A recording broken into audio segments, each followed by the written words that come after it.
Every morning I wake up at 6. Old habits don't die easily, especially when you've lived 78 years. My knees protest when I swing my legs off the bed, and the air feels cool against my skin. The house is always cold, my daughter says. It saves on electricity. I sit there for a moment, listening. Upstairs, I hear the familiar rhythm of footsteps and the faint slam of the refrigerator. My daughter, Melanie, is packing breakfast for her husband, Grant. She always moves fast in the mornings, her heels clicking like a metronome marking the start of another tense day. 40 minutes later, there's a sharp knock on my door. 3 taps, precise and impatient. Not a knock of care, but of duty. "Dad, you alive in there?" "Not yet," I answer, as I do every morning. "Breakfast in 20 minutes, don't be late." Her voice trails off as she walks away. I can almost picture her rolling her eyes. To her, I'm another task like paying the bills or washing the car.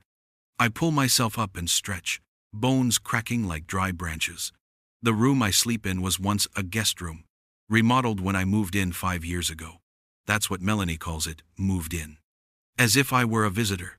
The truth is, I've lived in this house longer than she has. Only no one knows it. I dress slowly, choosing a clean long-sleeve shirt from the small closet. The sunlight filters through the curtains, painting pale lines across the floor. The old oak tree outside casts a shadow over the window, the same tree I planted decades ago. Back then, the yard was bare. Now, it's the only thing that still remembers who I was before I became Dad, who rents the downstairs room. When I step into the hallway, the smell of oatmeal hits me. No butter, no sugar, just the kind of breakfast that pretends to be healthy, but tastes like punishment.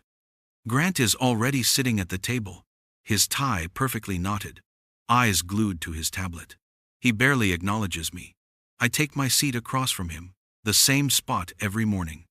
"Morning," I say. He grunts. Melanie places a bowl in front of me. "No coffee," she says. "Doctor said your blood pressure's high." I nod. No point arguing. Coffee is expensive, and this has nothing to do with doctors. Between spoonfuls of tasteless oatmeal, I glance at the calendar on the wall. A line of red ink circles the 21st mortgage payment due. My daughter and her husband never miss a chance to remind me how tight things are. Yet, I've noticed the new car in the driveway, the weekend trips to Napa, the designer handbags. I don't say a word. "Don't forget, Paul and his family are coming for dinner tonight," Melanie says, pouring herself another cup of coffee, the kind I'm not allowed to drink. "I expect you to behave this time." "Behave?" I raise an eyebrow. "You barely talked to your son at Christmas. He thought you were mad at him." "I wasn't mad," I reply, stirring the gray mush in my bowl. "I was just wondering when he'd call me for something other than money." Grant lets out a short laugh without looking up. "That's what family does, sir. They rely on each other." Family. Such an easy word for people who take and take. After breakfast, Melanie slides a folded paper toward me. "Your rent, Dad. It's due Monday." I glance at it. $2,300. She calls it rent. I call it irony. Every month, I transfer that money into her account, and she thinks she forwards it to some landlord. In truth, she's just moving money between my own accounts, because the house, the walls, the floors, the roof over her head, belongs to me. She adjusts her blazer and grabs her keys. "Remember to turn off the lights when you leave your room," she says. "Electricity isn't free." "I know," I answer softly. "Neither is love." She frowns but doesn't reply.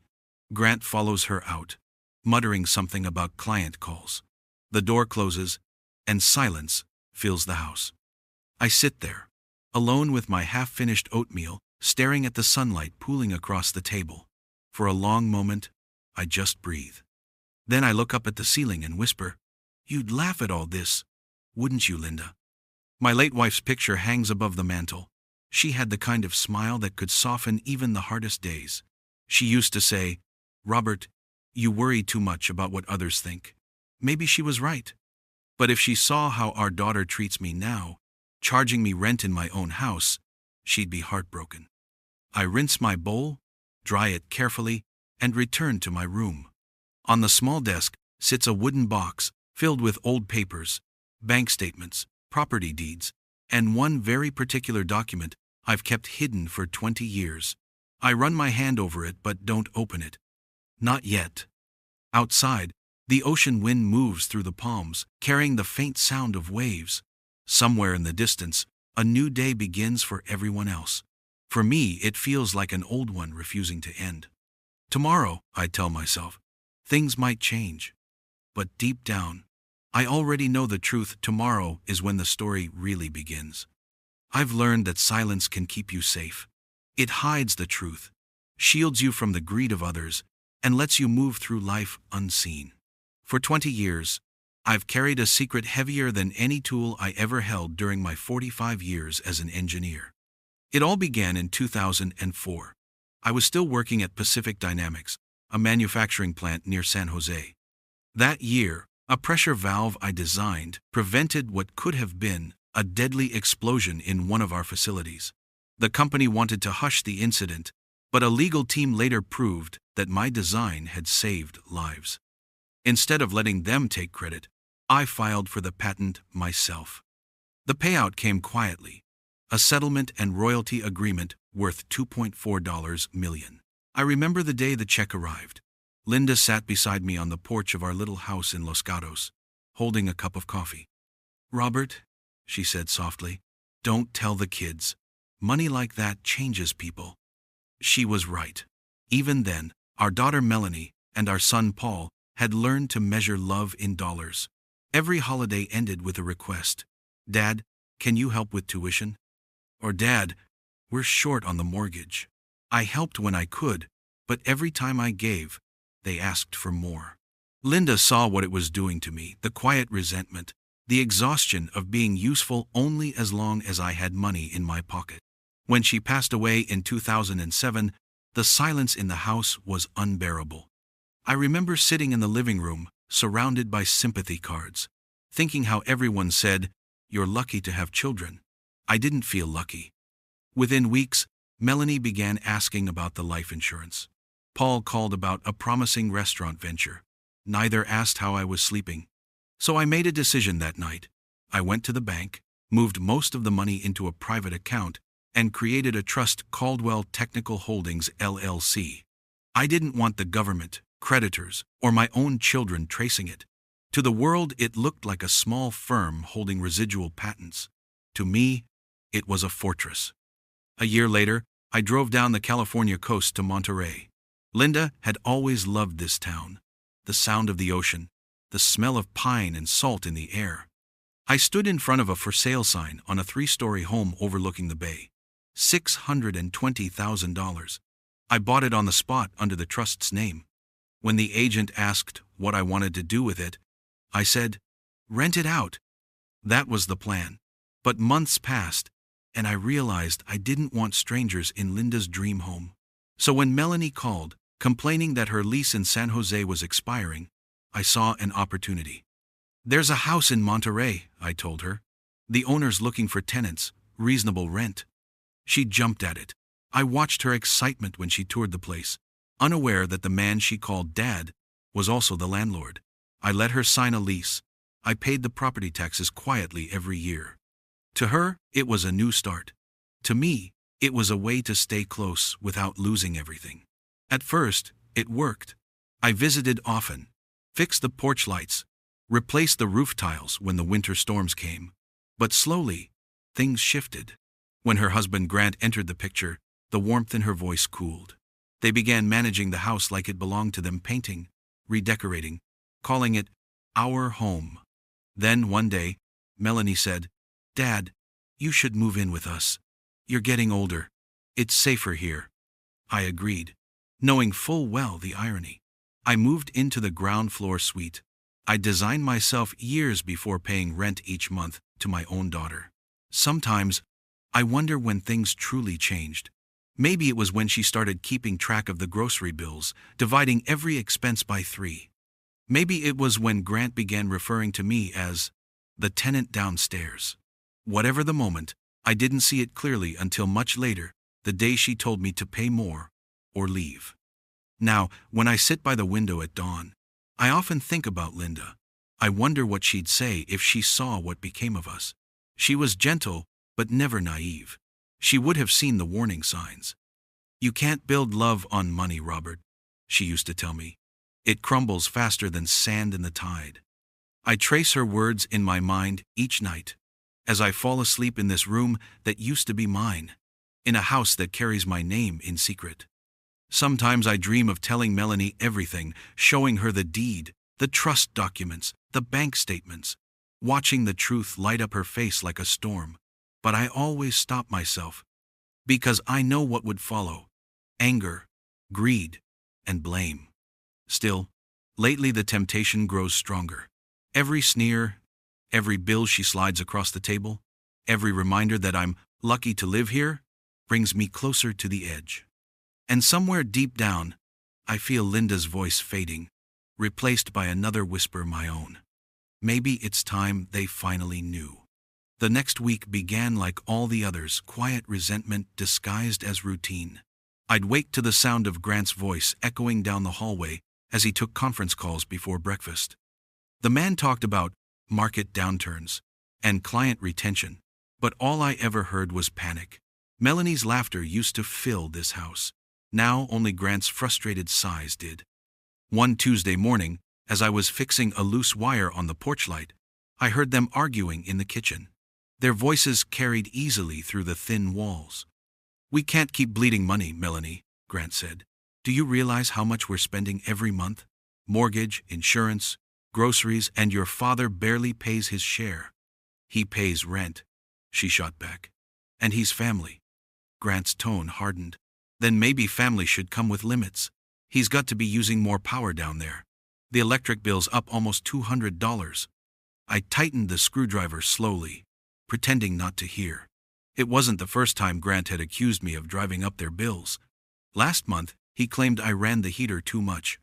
Before that, the television. They counted everything in this house, even my breathing. When I came in later, the conversation stopped cold. Melanie stood at the sink, Grant at the table. Their faces shifted into that polite smile people wear when they've been caught talking about you. "Good morning," I said quietly, pouring myself a cup of coffee from the pot I wasn't supposed to touch. "Dad, we were just discussing the expenses," Melanie said. "You know how tight things are." "I know," I answered. "That's all we ever talk about." She frowned. "Don't be sarcastic." Grant pushed a sheet of paper toward me. "Electricity's gone up again. Maybe you could contribute an extra $400 this month, just until things stabilize." I looked at the numbers, the columns of expenses that weren't mine, the signature at the bottom that wasn't theirs either. "Sure," I said, keeping my voice steady. "You'll have it by Friday." They seemed satisfied with that, but something in me cracked quietly, like a wire fraying deep inside. That night, Sophie came home from her shift at the bookstore. She found me sitting alone in the living room, the faint light of the TV flickering on the walls. "Grandpa," she said softly, "why do you let them talk to you like that?" I looked at her, 20 years old, bright eyes, her mother's face but not her heart. "Because I've learned that people only hear what they want to, sweetheart." She sat beside me. "Mom thinks she's doing what's best, but it's not right. You paid for this house. I know it." My hand froze. "What makes you say that?" She shrugged.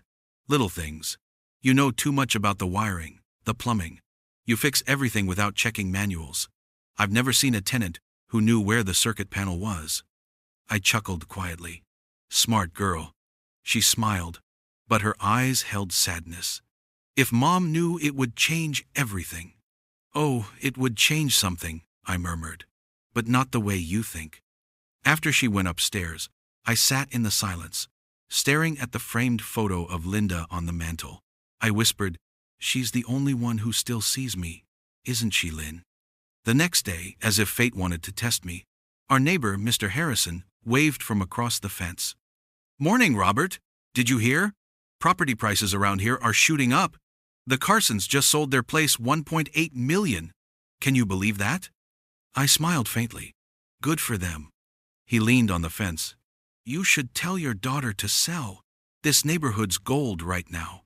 I nodded politely, but inside, something began to turn. Sell. The word echoed like an idea reborn. I looked back at the house I'd built, paid for, maintained. Every inch of it was mine, even if they'd forgotten. That evening, Melanie caught me checking the mailbox. "Looking for something?" she asked sharply. "Just the mail," I said. "Make sure you're not snooping around," she snapped, half joking, half serious. I smiled thinly. "Don't worry, I know my place." She turned away, missing the meaning behind my words. But as I watched her walk back inside, I thought of what Harrison had said, 1.8 million. If that was true, I was living inside a fortune while being treated like a guest. Later that night, I couldn't sleep. The sound of the ocean outside used to soothe me. Now it felt like it whispered something else. They think it's theirs. They think you're nothing but old furniture. I stared at the ceiling, the quiet anger in my chest pulsing like a heartbeat. Maybe it was time for that secret I'd been guarding all these years to stop being a shield and start becoming a weapon. For the first time in 2 decades, I felt something burning beneath my ribs. Not fear, not guilt. Resolve. The morning the boiler broke, I was in the middle of reading the newspaper when I heard Melanie's voice slice through the hallway. "Dad, what did you do to the water heater? There's no hot water upstairs." I folded the paper neatly before answering. "Nothing, dear. It's probably the valve." Grant appeared behind her, shirt half buttoned, irritation already on his face. "You've got to stop fiddling with things, Robert. Every time you fix something, it costs us more money." "I didn't touch it," I said, calm as still water. "Well, now we need a new one," Melanie huffed. "And guess who's paying for it? You." I looked at them both, the couple standing in a doorway of a house they never truly owned, talking to me like I was an intruder. "I see," I murmured. That evening at dinner, the atmosphere was thick enough to choke on. Grant scrolled through his phone while Melanie scribbled numbers on a notepad beside her plate. "Dad," she said finally, not looking up, "about the utilities and property tax going up? We've done the math." I waited. "You'll need to contribute another $500 a month," she said flatly. "Or you'll have to start looking for somewhere else to live." The spoon froze in my hand. For a moment I thought I'd misheard. "You're asking me to pay more rent in my own home?" Grant's eyes flicked up. "Don't make it sound dramatic. We're all struggling. It's only fair." "Fair," I repeated, tasting the word. It felt strange in my mouth, like something broken. Melanie leaned forward. "Dad, we've been carrying you for years. You should be grateful we even let you stay." I stared at her. The little girl who used to sit on my shoulders during fireworks shows, who cried when I fixed her bike, who once said, "You're my hero, Daddy." That little girl was gone. What sat across from me was someone else, sharp, defensive, hollow-eyed, from years of measuring love in spreadsheets. I put my spoon down carefully. "You're right," I said quietly. "I should be grateful." Her face softened for a second, thinking she'd won. "So, you'll pay?" I smiled. "Oh, I'll pay. You'll have it soon." After dinner, I went back to my room. The air felt heavy, but my mind had never been clearer. I opened the small safe under my bed. Inside lay 2 manila envelopes, one marked deeds, the other trust documents. My hands didn't tremble as I pulled them out. Each paper was proof of everything I'd built, everything I'd hidden. My name, my signature, the purchase date. The ink hadn't faded, but my patience had. For years, I'd thought silence was protection. Now I realized it had turned into a prison. Every insult, every bill, every cold meal served with condescension. Those were the bars I'd built myself. I closed the safe and stood at the window. The Monterey night was clear, the ocean shimmering under the moonlight. A fisherman's boat blinked its lonely light in the distance. I whispered, "Linda, I think it's time." The next morning, I drove into town. The same streets we used to walk together now felt foreign tourists with cameras, coffee shops where record stores once stood. I parked near the marina and walked into a small real estate office. A young agent looked up from her desk. "Good morning, sir. Looking to buy or sell?" "Sell," I said. quietly. She blinked. We can do that. May I ask the address? When I told her, her eyebrows lifted. That property's prime real estate, Mr. Cole, I said, using my middle name, Robert Cole. And I'd like the process handled discreetly. Understood, she said, already pulling up forms. We can list it under your holding company if you prefer. That's exactly what I prefer. When I left the office an hour later, the ocean wind hit my face like a baptism. I felt lighter, steadier. The decision was made. That evening, Melanie found me in the kitchen writing a note. Dad, about the rent. I looked up, meeting her eyes for the first time all day. Don't worry, I said softly. I've already taken care of everything. She smiled, relieved, not realizing she'd just heard the truth. When she turned away, I folded the note into my pocket. It wasn't a rent notice. It was a copy of the listing contract signed, dated, and filed. And for the first time in years, I felt something close to peace. Nathan Cole met me 2 days later at a quiet cafe near Cannery Row. He was in his mid-30s, neatly dressed, confident but not arrogant, the kind of man who noticed details. He ordered black coffee. I asked for tea. When he opened his tablet and started the valuation report, I could tell he'd done his homework. Your property at 2480 Cypress Lane, he began, is in an extremely desirable location. Ocean view, walking distance to the wharf, solid foundation, new roof. I'd estimate a minimum of $1.85 million, potentially higher, if we find the right buyer. I kept my expression calm. I'm not interested in showing it publicly. No signs, no open houses, only private viewings, and it must be handled through the holding company. He nodded. Caldwell Technical Holdings, correct? I already checked the records. It's clean, owned outright. You'll have no issues transferring title. I smiled faintly. Good. Then let's begin. Nathan leaned forward, lowering his voice. May I ask something, Mr. Caldwell? Why the secrecy? Most sellers would want everyone to know.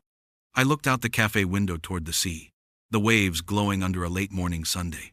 Because the people living there think it's theirs. I'd rather they find out the truth after it's too late. He didn't press further. Understood. Discretion is my specialty. Within 48 hours, the listing was live, quietly circulated among private buyers. No public posting, no photos with family furniture. Nathan arranged showings during the hours Melanie and Grant were at work.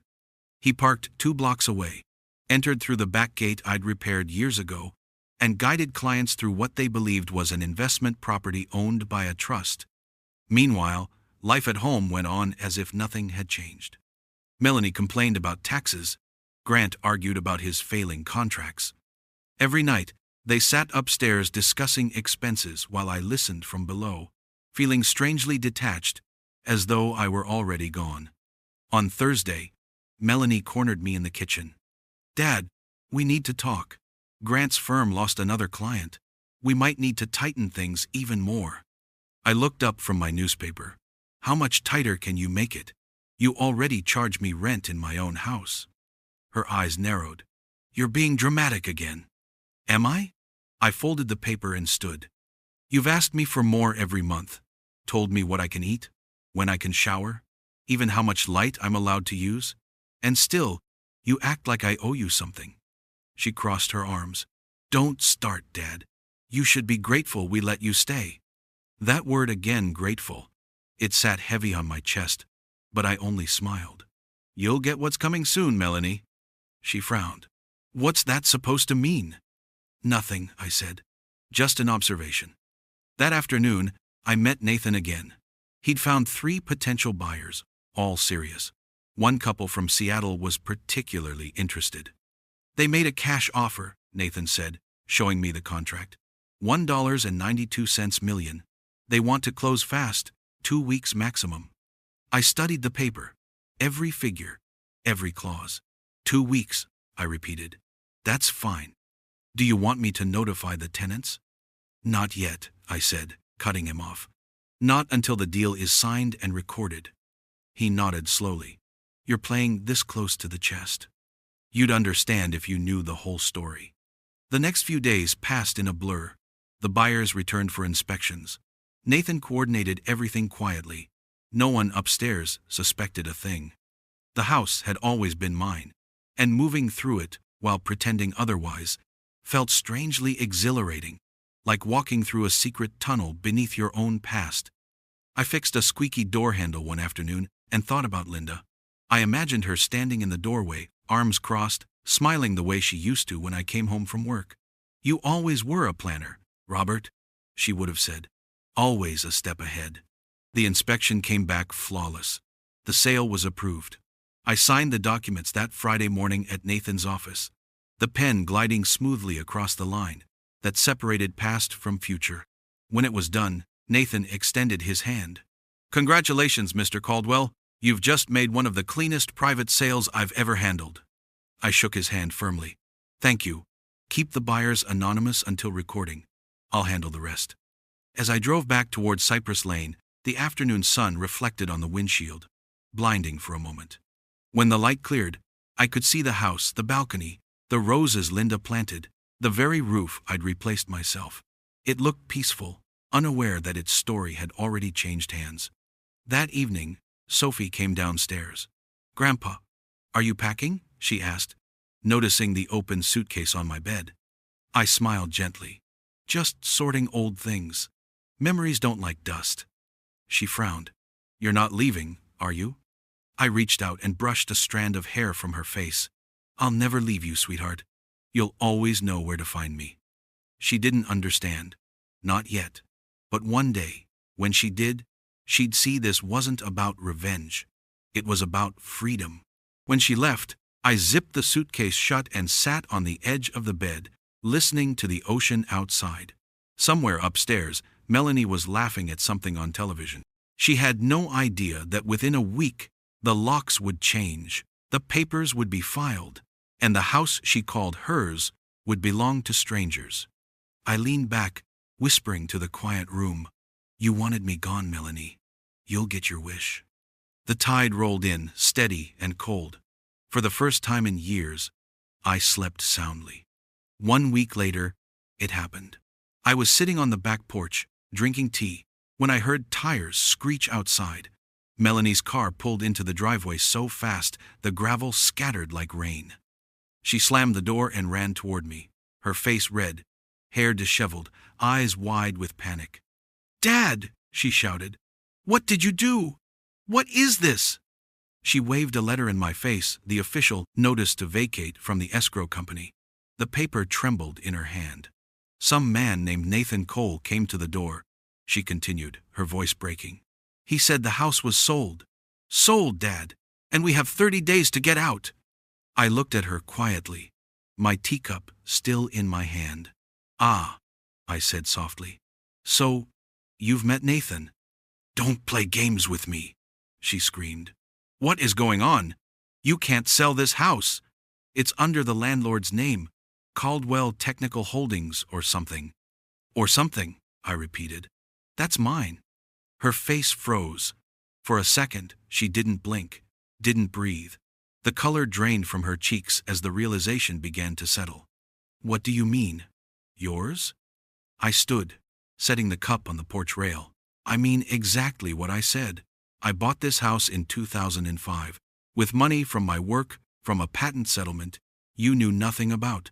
I created that holding company to keep it safe. Every tax payment, every repair, every so-called rent check you collected came from me." Her mouth opened, but no words came out. She looked around as if the walls might defend her. "No," she whispered. "No, that's not possible. You lived here. You paid us rent." I stepped closer, my voice calm. "I let you believe that, because it made you happy. Because I thought pretending to need you might bring us closer. But instead, you and Grant used it to make me small, to make me feel like a guest in my own home." She stumbled back a step, clutching the letter to her chest. "You can't just throw us out. We've lived here for years." "I'm not throwing you out," I said. "The new owners are. I just made it possible." Her eyes filled with tears, but there was anger in them too, the same anger I'd seen when she was a child, denied her way. How could you do this to your own daughter? I held her gaze. How could you make your father pay rent? For a long time, neither of us spoke. The ocean wind blew between us, carrying the faint cry of gulls. Then Grant's car appeared. He stepped out, looking tense, already holding his phone. What's going on? Why are there strangers measuring the yard? Melanie, what the hell? She turned to him. It's him. He did this. He sold the house. Grant stared at me. You? That's impossible. I smiled thinly. Is it? You think I'm too old to know how to handle a deed transfer? Too foolish to guard what's mine? He took a step closer. You'll regret this, old man. You can't. Actually, I interrupted, pulling a folded paper from my pocket. I can. I handed him a copy of the sale contract. The trust seal gleamed at the bottom beside my signature. Caldwell Technical Holdings, sole owner and seller. Sale finalized yesterday morning. Funds transferred. Escrow closed. He looked at it, then back at me. His face darkened. You don't, I said sharply. Not another word. For years I let you both treat me like a burden, like a tenant to be tolerated. But this house was mine long before you ever called it yours. You told me to pay or get out. I did both. Melanie's voice cracked. Where will we go? I sighed. You're smart people. You'll figure it out. She turned away, crying, and for a moment I felt the old ache in my chest, the father's guilt, the desire to comfort. But it passed quickly. Some lessons can't be learned through kindness. Sophie came running down the path from the bus stop just then, confusion written all over her face. Mom? Grandpa? What's happening? Melanie wiped her eyes, trembling. He sold the house, Sophie. We're losing everything. Sophie turned to me, eyes wide. Grandpa, is that true? I nodded slowly. Yes, sweetheart. But you're not losing everything. You're just losing what never truly belonged to you. She stared at me for a moment, then at her mother, then back. And I saw it, the understanding in her expression. Maybe she didn't agree with me, but she knew why I'd done it. That night, the house was silent. Melanie locked herself in her room. Grant made several angry phone calls I pretended not to hear.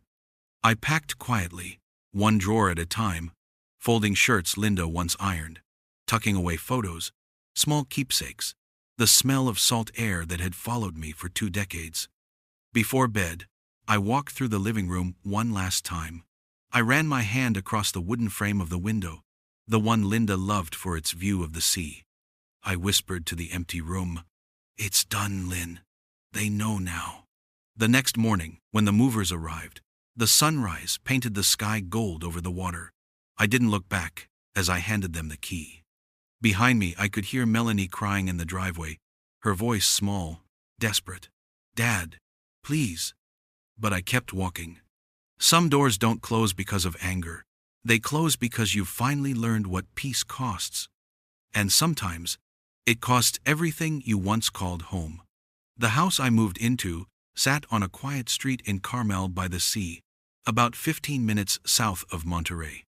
A single-story bungalow with pale blue shutters, ivy creeping along the stone walls, and a porch facing the ocean.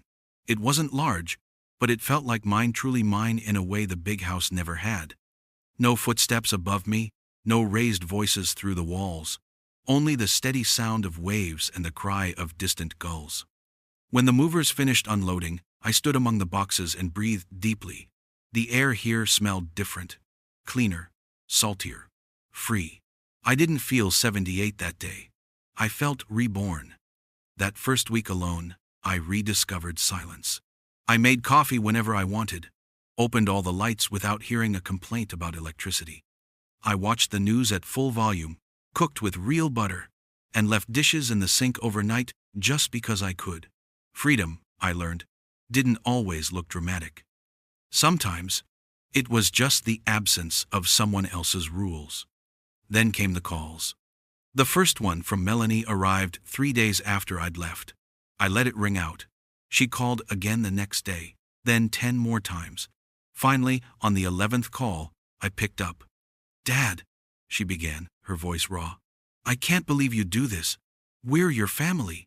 You've made us homeless." "You're not homeless," I said evenly. "You're just being asked to stand on your own feet for once." "Grant's furious," she snapped. "He says you humiliated us in front of everyone." "I didn't humiliate you," I replied. "You did that yourself when you forgot who built the roof above your head." There was silence on the line. Then, a quiet sob. "I thought you loved me." I closed my eyes. "I do. But love doesn't mean letting you use me forever." She hung up without another word. That evening, Sophie appeared at my door. She looked small standing there, clutching a backpack, her hair tied back loosely. "Hi, Grandpa." I smiled. "Come in, sweetheart." She set her bag down and looked around the house. "It's peaceful here." "It is," I said, pouring her a glass of lemonade. "How's your mother?" "She's angry. Mostly at herself, I think. Grant's been sleeping on a friend's couch. They don't talk much anymore." I sighed. I didn't want to break her life apart. Sophie shook her head. "You didn't. You just stopped letting her control yours." That night, she stayed for dinner. We ate fish and rice, just like Linda used to make, and for the first time in years, I heard laughter in my home again. Not forced politeness or small talk, real laughter. When she left, I handed her an envelope. "What's this?" she asked. "Something for your future. Don't open it yet. Save it for when you need it most." Inside was a notarized document, a scholarship fund and inheritance trust in her name.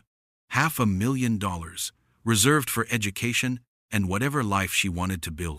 The rest of my savings I planned to donate quietly to a veterans hospital Linda used to volunteer at. Over the following weeks, I received more calls from Paul, my son, the one who'd barely spoken to me in years. "Heard you sold the Monterey place," he said with fake warmth. "Good deal, huh? Maybe we could meet up, discuss some investment ideas." I cut him off. "Paul, if your next sentence includes money, hang up now." Click. It was strange how peace made some people disappear. The ones who loved my generosity, but not my company, faded fastest. But the quiet ones, the ones who cared, they stayed. One afternoon, as I trimmed the roses in my yard, I saw Melanie's car slow in front of the house. She didn't get out right away, just sat there, engine running. Finally, she stepped out, sunglasses hiding her swollen eyes. "I was nearby," she said softly. "Thought I'd see how you're doing." "I'm doing fine." She looked at the sea behind me. "You always liked the ocean. It listens better than people do." She hesitated. "You really sold it all? Everything?" "Yes." "For what?" she asked. "Revenge?" I shook my head. "For peace." She exhaled, trembling slightly. "You know, I keep thinking about Mom. What she'd say if she saw us now." I smiled faintly. "She'd tell us we got what we deserved. Both of us." Melanie's lips quivered. "You hate me now, don't you?" "I don't hate you," I said. "I just stopped protecting you from consequences." She looked down, nodding slowly. "Grant left last week. Said he can't handle the shame." "I'm sorry to hear that," I said quietly, though I wasn't. "I don't know what to do anymore," she whispered. "Start over," I told her. "Without lies, without greed. You might surprise yourself." She stood there for another minute, staring at the ground, then finally said, "You seem happy." "I am," I replied, for the first time in a long time. She nodded once and walked back to her car. I watched her drive away, until the sound of the engine faded down the hill. When I went back inside, the sunset poured gold light through the window, and I thought of Linda again, her laughter, her warmth, her endless patience. I poured 2 cups of coffee out of habit, set one across the table from me, and whispered, "You see, Lynn, I didn't lose them. I just let go." Outside, the tide rolled in softly. Inside, for the first time in decades, I felt free not from family, but from the weight of being taken for granted. Freedom, I realized, wasn't about where you live. It's about who you no longer let live off your silence. 6 months have passed since I left Monterey. The sea outside my window changes shades every day. Silver in the morning, gold by sunset, deep indigo at night. Sometimes I sit on the porch with a cup of coffee, watching the fog roll in, and I wonder why I didn't do this sooner. Freedom is a quiet thing. It doesn't come with fireworks or applause. It's the ability to open your eyes in the morning and know that no one can order you out of your own home. The bungalow has become my little sanctuary. The radio plays old jazz every evening. I spend my mornings tending to the roses, afternoons walking along the cliffs, and evenings writing letters I'll probably never send. I don't have many visitors, but that's all right. Peace doesn't need company. Sometimes Sophie comes by on weekends. She brings groceries and laughter. Two things the house always welcomes. We cook together, and she tells me about college, her classes, her new apartment, and the part-time job she found at an art gallery. She doesn't talk much about her mother, and I don't ask. One evening, as we watched the sun dip into the horizon, she turned to me and said, "Grandpa, Mom's different now." I raised an eyebrow. Different how? She stopped blaming you. She started working again at a smaller firm in Santa Cruz. She says you taught her a lesson she didn't know she needed. I nodded slowly, letting the waves fill the silence between us. Maybe losing comfort is the only way to find humility. Sophie looked at me with that half smile that reminded me so much of Linda. "You miss her, don't you?" "Every day," I said. "But lately, when I look at the ocean, I think she's still around somewhere, maybe in the wind, maybe in the calm." Before Sophie left that night, I handed her a sealed envelope. She looked puzzled. "What's this one for?" she asked. "Open it after graduation," I said. "It's not money. It's something better." She hugged me tight. The kind of hug that tells you, "I love hasn't died, it's just changed its shape." After she left, I sat alone at the table with a small notebook, the same one I'd kept since Linda's death. I wrote one final entry. When people talk about wealth, they think of money, property, and what they can pass down. But the truth is, the richest man is the one who can walk away with his peace intact. I spent half my life earning money, and the other half pretending I didn't have it all, to keep my family from tearing each other apart. But hiding the truth didn't save them. It only delayed their fall. You can give your children everything: a home, comfort, even the illusion of security. But if they lose respect, you've given them nothing that lasts. Real love doesn't ask for rent. It builds its own roof. I closed the notebook, feeling a strange mixture of sorrow and serenity. The next morning, the postman dropped off a small letter addressed in familiar handwriting. It was from Melanie. I hesitated before opening it. Inside was a simple note. "Dad, I found a new apartment. It's small, but it's ours. Sophie says you're doing well. I'm glad. I've been thinking about everything, and I wanted to say thank you, not for the money or the house, but for finally making me face myself. I hope someday I can come by and see the garden you told Mom you'd plant. Love, Mel." I read it twice, then set it beside Linda's old photo on the mantel. For the first time in years, I didn't feel bitterness when I thought of my daughter's only hope. That evening, I sat on the porch watching the sunset bleed across the ocean. The horizon glowed the same color as the roses in my yard. The world was quiet, except for the whispering surf.